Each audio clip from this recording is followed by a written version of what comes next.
السلام علیکم ناظرین، گزشتہ ویڈیوز میں ہم نے جناب سیدنا حضرت امیر حمزہ اور خلیفہ دوم حضرت سیدنا عمر رضی اللہ تعالی عنہم کے اسلام لانے اور پھر اس کے بعد مقاطعہ بنو ہاشم کا ذکر کیا تھا۔ آج ہم ذکر کریں گے اس سے اگلے واقعات کا، اور ان واقعات میں ایک ایسا واقعہ بھی ہے جو انتہائی دردناک ہے، جس کے بغیر تاریخ اسلام مکمل نہیں ہو سکتی۔ جس سال مسلمان شب ابی طالب سے باہر آئے، اسی سال حضرت محمد مصطفیٰ صلی اللہ علیہ وآلہ وسلم، ان کے چچا ابو طالب اور آپ صلی اللہ علیہ وآلہ وسلم کی زوجہ مطہرہ حضرت ختیجہ رضی اللہ تعالی عنہا وفات پا گئیں۔ معراج النبی صلی اللہ علیہ وآلہ وسلم کا مشہور واقعہ بھی اسی سال پیش آیا، جس کی کیفیت یہ تھی کہ ایک رات جب کہ آپ صلی اللہ علیہ وآلہ وسلم حرم میں لیٹے ہوئے تھے، خدا کے فرشتے آپ صلی اللہ علیہ وآلہ وسلم کو تیز رفتار سواری براق پر بٹھا کر پہلے بیت المقدس لے گئے، اور وہاں سے اٹھا کر آپ صلی اللہ علیہ وآلہ وسلم کو ساتوں آسمانوں اور ان سے پرے کے عوالم یعنی عرش و کرسی کی سیر کرائی گئی۔ نبوت، رسالت، وحی، سیر ملکوت السماوات والارض اور معراج ایسی باتیں ہیں جن کی صحیح کیفیت عام انسانوں کی عقل و فکر میں نہیں آ سکتی۔ یہ باتیں انبیاء کرام علیہ السلام کے ساتھ مختص ہیں، جن کو سمجھانے کی کوشش میں پڑھنا لا حاصل ہے۔ ابو طالب اور حضرت ختیجہ رضی اللہ تعالی عنہ کی وفات کے باعث رسول اکرم صلی اللہ علیہ وآلہ وسلم دو زبردست سہاروں سے محروم ہو گئے، جو ان مصیبتوں میں جو آپ صلی اللہ علیہ وآلہ وسلم کو فریضہ رسالت کی ادائیگیوں کے سلسلے میں پیش آ رہی تھی۔ آپ صلی اللہ علیہ وآلہ وسلم کے قلبی اطمینان کا سامان مہیا کرتے تھے۔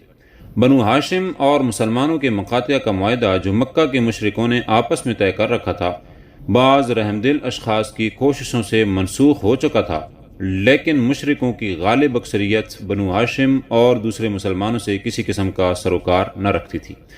مسلمانوں پر عرصہ حیات تنگ کرنے اور رسول خدا صلی اللہ علیہ وآلہ وسلم کے ساتھ طرح طرح کی گستاخیوں سے پیش آنے کی مہم پورے زور سے جاری تھی۔ ان کی تقلبی شقاوت، اسلام کے ساتھ ان کی نفرت، حضرت محمد صلی اللہ علیہ وآلہ وسلم اور ان کے پیروں کی مخالفت پختہ ہو کر ایک عادت مستمرہ کی شکل اختیار کر گئی۔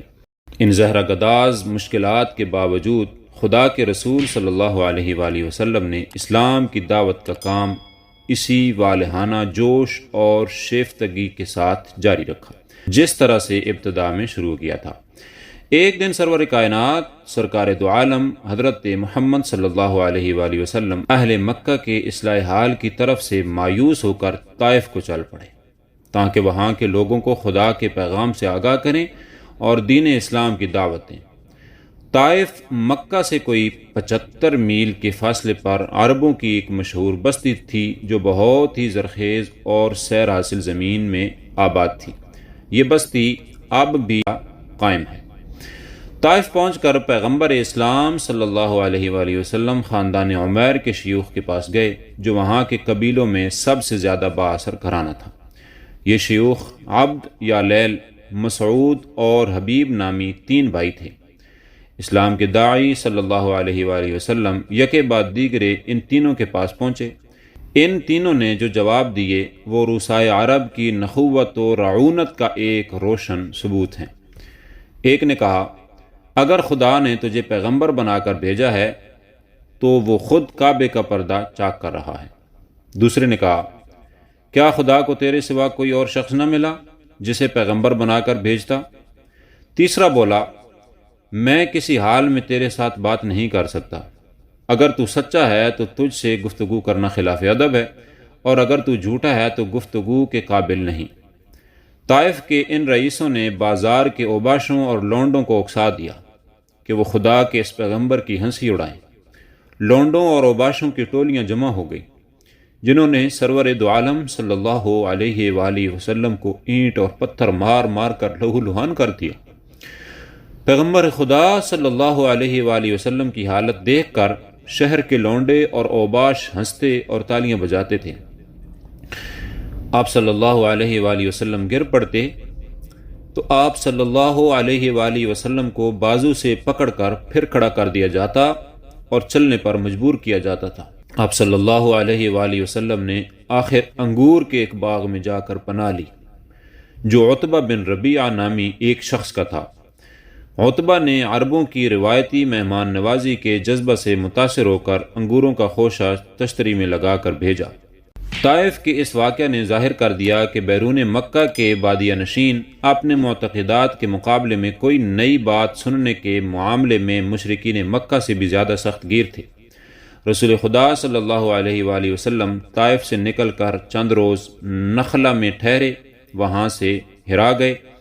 مطعم بن عدی نے جو بنو ہاشم کو شعب ابی طالب میں سے نکالنے والوں میں سے ایک تھا، یہ حال سنا تو بیٹوں سے کہا کہ تم ہتھیار باندھ کر حرم میں جاؤ، میں حضرت محمد صلی اللہ علیہ وآلہ وسلم کو ساتھ لے کر آتا ہوں۔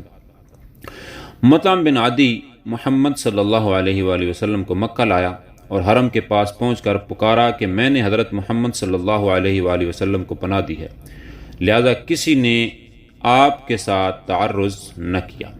آپ صلی اللہ علیہ وآلہ وسلم نے حرم میں نماز ادا کی اور اپنے گھر تشریف لے گئے۔ مطعم اور اس کے بیٹے مسلح ہو کر آپ صلی اللہ علیہ وآلہ وسلم کے ہمراہ تھے۔ مطعم کو اسلام لانے کی سعادت حاصل نہ ہوئی، تاہم ان کی وفات پر دربار رسالت صلی اللہ علیہ وآلہ وسلم کے شاعر حسان بن ثابت رضی اللہ تعالی عنہ نے بڑا پردرد مرثیہ لکھا۔ اگر آپ کو ہماری یہ ویڈیو اچھی لگی ہے اور آپ اس طرح کی مزید ویڈیوز دیکھنا چاہتے ہیں تو ہمارے چینل کو سبسکرائب کر لیں اور بیل آئیکن کو بھی دبا لیں تاکہ ہماری آنے والی ہر ویڈیو آپ تک پہنچ سکے۔ تب تک کے لیے اجازت دیجیے، اللہ حافظ۔